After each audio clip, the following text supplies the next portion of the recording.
بسم الله الرحمن الرحیم. السلام علیکم. ګرانو کتونکو دا وګورئ دا دومره پولیس فورس هم ولاړ دي، دا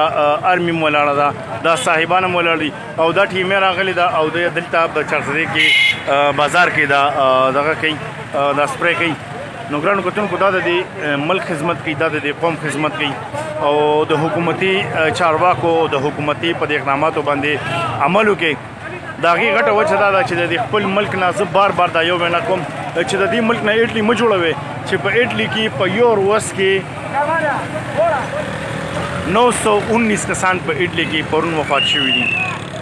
او ګرانو کتونکو زمونږ دا وطن ګل وطن دی، ښایسته وطن دی او ټولو قوم ته مې دا ریکوست دا درخواست دی چې څومره کېږي د حکومتي په اقداماتو باندې عمل وکړي.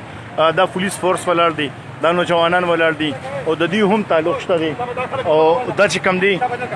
د دیم فیملی والا شته، د دیم بچی شته، د دیم ښځې شته، د دیم مور او پلار شته او دا چې کوم دی دلته نن دی دا هر څه پرېښي دي او دا ټول اکټیویټیز د پولیسو چوټیانې کینسل شوي دي او دوی دلته لګیا دي، دا اویرنس پروګرام کوي. خو دا د دې دپاره کوي چې زموږ دا ملک چې کوم دی دا د دې وبا نه بچ شي او زمونږ د آرمي والا چې کومې قربانۍ کوي، زمونږ د پولیس فورس چې کومې قربانۍ کوي، دا هم د دې دپاره کوي چې زمونږ د دې ملک نه خدا نه خواسته چې هسې نه چې زمونږ د دې ملک نه اټلی جوړ شي، زمونږ د دې ملک نه امریکا جوړه شي. تاسو وګورئ ګرانو کتونکو پرون په امریکا کې تعداد 86,000 او نن په امریکا کې تعداد 1 लाख نه موړېدو. ګرانو کتونکو په اټلی کې په یو ورځ کې